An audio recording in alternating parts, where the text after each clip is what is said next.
Bonjour à tous, j'espère que vous allez bien. Aujourd'hui, je vous propose de parler poireau. Alors, le poireau, c'est une de mes plantes préférées, un de mes légumes préférés, mais bon, ça vous en est rien à faire. Aujourd'hui, on va parler de la culture du poireau depuis le semis jusqu'à la récolte. Alors, quelle variété choisir, quand est-ce qu'il faut semer, quand est-ce qu'il faut récolter. On verra aussi la petite phase intermédiaire entre le semis et la récolte. Il y a une petite phase qu'on appelle l'habillage qui est importante. On verra aussi comment éviter les maladies du poireau. Il n'y a pas beaucoup de maladies, mais il y en a deux, trois qu'il faut faire attention à éviter. Bref, on va voir tout ce qui concerne la culture du poireau tout de suite après le générique. C'est parti.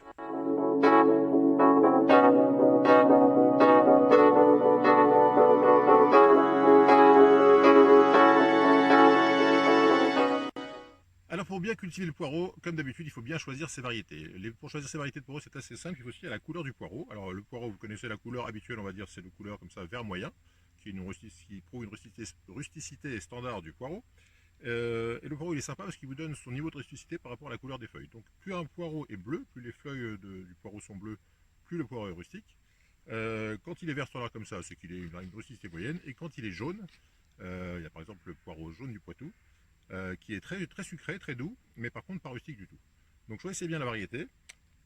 Pour choisir votre variété, moi ce que je vous conseille si vous achetez des plants tout faits comme celui-ci, c'est d'aller sur les marchés et demander aux gens qui proposent ces plants, qui connaissent bien la rusticité de votre région, qui connaissent bien les conditions de votre région, et qui vous vendront en général des poireaux adaptés à votre région.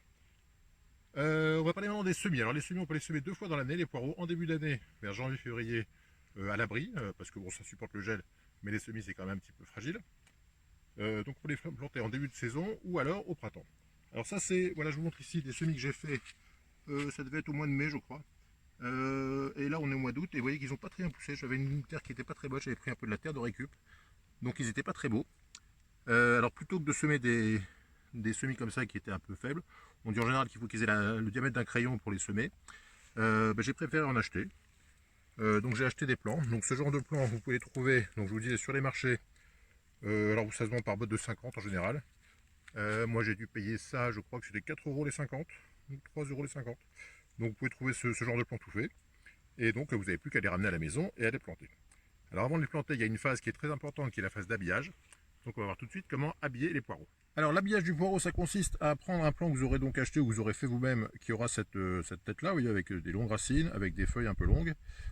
Donc le préparer au repiquage, afin d'en faire un crayon comme ça avec des racines plus courtes et avec des feuilles plus courtes. Alors pourquoi est-ce qu'on fait ça? Les racines plus courtes, parce que si vous plantez un plant avec des racines comme ça, les racines vont se tordre dans la terre, elles risquent de se relever, elles vont pas être bien. Et puis le fait qu'elles soient longues comme ça, elles auront moins tendance à se régénérer. Et pareil pour les feuilles, vous voyez qu'il y en a qui sont un petit peu abîmées suite au repiquage, à la transplantation. Donc on les retire et ça va booster le plant pour le redémarrer. Alors comment faire pour passer de ça à ça?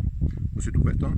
Vous prenez votre petit pain racinaire ici, vous mettez les mains comme ça, comme un peu chez le coiffeur. Je ne sais pas si vous avez vu les coiffeurs comment ils font, ils mettent les mains et ils coupent. Et voilà, vous avez un petit plant comme ça avec des racines d'environ 1 cm. Ce qu'il faut, c'est faire en sorte que quand vous allez le planter, il n'y ait pas des rebiques, que les racines n'aillent pas remonter vers le haut, parce qu'elles pousseront moins bien. Et l'idéal, vous voyez, c'est quand vous avez comme ça une zone radiale, c'est quand vous allez le planter, les racines vont être à plat dans le fond et vont pouvoir se développer dans le sol. Et là, vous aurez un maximum de développement des racines. Pareil de l'autre côté, au niveau des feuilles, là, vous voyez qu'il y a des feuilles abîmées, donc on va le rabattre ici au niveau du départ des feuilles. Comme ça, on voit bien qu'ici, les feuilles vont pouvoir pousser. Et on a ce qu'on appelle un crayon, donc un petit plant qui fait une vingtaine de centimètres et qui est prêt à planter. Voilà pour la phase d'habillage. Alors quand vous en avez, là on en a 200 à faire aujourd'hui. Bon, ça prend un petit peu de temps, mais c'est comme ça que les plants vont redémarrer le mieux une fois plantés dans le sol.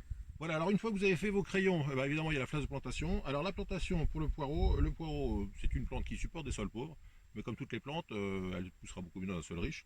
Donc moi ce que je fais en général, c'est que dans mon sol qui est particulièrement pauvre, je mets pas mal de fumier. Donc vous voyez là sur 2,50 m, j'ai mis 2 poubelles de fumier. Donc, mais bon, encore une fois, j'ai un sol très pauvre, c'est pas forcément valable pour tout le monde.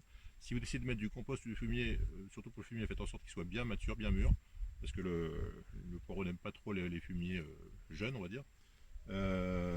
Et donc, au niveau de la plantation, c'est une plante qui est assez productive parce que sur 1 m², on peut planter 50 plants. C'est-à-dire on espace les plants, enfin on espace les rangs de 20 cm et on espace les poireaux sur le rang, alors entre 6 et 10, ça dépend, moi j'ai fait 10, on peut faire plus serré. Ça veut dire qu'en 20 par 10, on peut mettre 50 plants de poireaux par mètre carré. 50 plants, grosso modo, ça fait, si vous allez laisser aller jusqu'au bout, ça fait quasiment 10 kg de poireaux au mètre carré. Donc c'est une culture assez productive. Alors une fois que vous avez préparé votre sol, le sol est bien propre, vous n'avez plus de cailloux, c'est assez meuble, on peut rentrer facilement dans le sol sans souci comme ça. Vous allez faire des rangs donc tous les 20 cm avec un petit cordeau pour planter bien droit, parce que c'est important de planter droit, parce que après quand il faudra désherber, ça sera plus simple d'avoir des rangs droits. Vous allez faire une petite tranchée, parce que, encore une fois, ce qui vous intéresse dans le poireau, c'est le blanc. Donc vous avez intérêt à enterrer un maximum la plante pour avoir un maximum de blanc, parce que le vert, bon, à part en soupe, c'est pas très utile. Donc vous faites des tranchées, vous travaillez votre sol, vous faites un sol bien plat, en fait, ensuite vous faites des tranchées. Voilà, donc avec ce genre d'outils, vous faites une petite tranchée dans le sol, vous allez avoir donc un vrai sillon, hein. Et une fois que vous avez ce sillon, si vous faites comme moi, vous semez en été, vous allez commencer par arroser le sillon, parce que il faut qu'on démarre sur un sol humide et déjà un peu tassé, parce que c'est une plante qui n'aime pas trop les sols trop légers. Donc vous allez commencer par arroser le sillon, et une fois que votre sillon sera arrosé et donc vous aurez un sol prêt à la plantation, vous allez pouvoir faire un trou avec, alors soit vous avez un plantoir, moi j'utilise ce petit outil avec son manche, et tous les 10 cm, vous allez faire un trou comme ça, d'environ une petite dizaine de centimètres. Et donc vous prenez la mesure du plan et vous faites vos trous comme ça. Donc ça, je ne vais pas vous faire toute la lignée, vous avez compris l'esprit. Une fois que tous vos trous sont faits, vous prenez les plants que vous avez préparés et vous les enterrez jusqu'au début du vert, parce que vous voyez qu'on voit que là il y a du blanc, il y a du vert. Donc on va enterrer une partie du vert, parce que encore une fois on veut un maximum de blanc. Voilà, et puis vous allez prendre tous vos plants comme ça, j'en ai préparé plein, hein. Évidemment vous les préparez tous avant de les planter. Vous prenez tous vos plants et vous les mettez dans les trous que vous avez fait comme ça. Voilà. Donc là, encore une fois, sur 1 mètre carré, je vais en mettre 10, hein, puisque ça fait 1 tous les 10 cm. Alors au niveau de la plantation, il y a un petit truc qui peut avoir son importance pour le travail derrière. C'est que vous voyez que votre plant de poireau, il a des feuilles qui vont dans un sens, hein, que ça part par là et ça part par là. Donc si vous les plantez perpendiculaires au rang, vous allez avoir des feuilles qui vont se balader de chaque côté du rang et qui vont vous gêner pour désherber. Donc ce que vous avez intérêt à faire, si vous avez la patience de le faire, c'est d'essayer de planter toujours dans le sens du développement des feuilles. Ce qui fait que quand les feuilles vont se développer par la suite, elles vont toutes pousser sur la longueur du rang. Et du coup, quand vous viendrez désherber dans les interrangs, vous ne serez pas gêné par les feuilles. Parce que vous voyez que si je le mets comme ça, quand je vais passer mon outil pour désherber, je vais avoir plein de feuilles qui vont gêner. Ce ne sera pas très pratique. Donc, essayez de planter si vous pouvez dans le sens où les feuilles vont se développer comme ça pour aller les unes vers les autres. Autre chose concernant les espacements, là vous voyez j'ai fait 10 cm. Alors il y a des raisons importantes.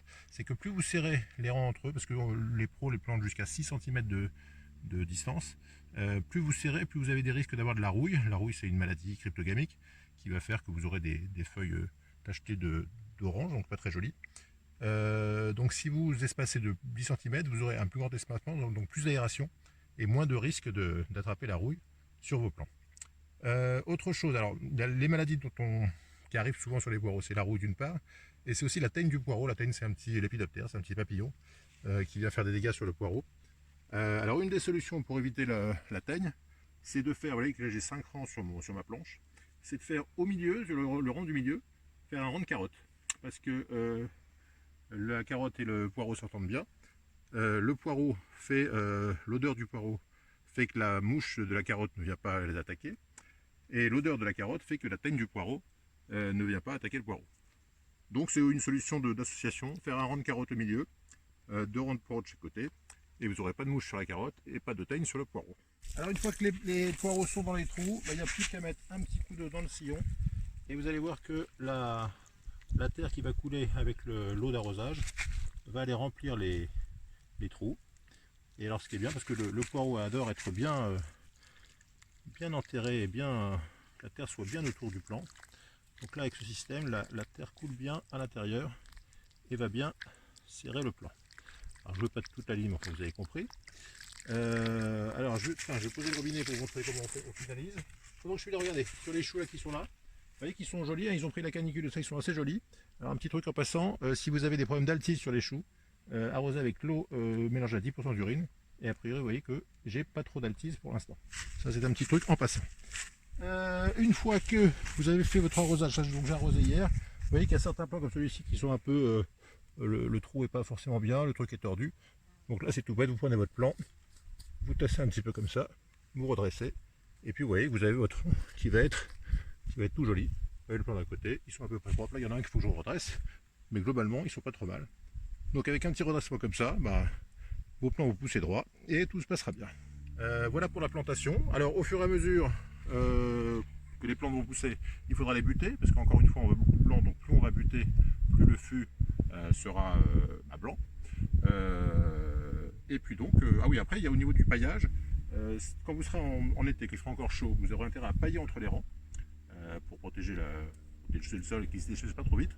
En revanche, quand on arrivera vers l'automne, il commencera à pleuvoir un peu fort, il faudra dépailler pour pas que les plantes, parce que c'est des algiacées, donc elles n'aiment pas trop être dans l'eau.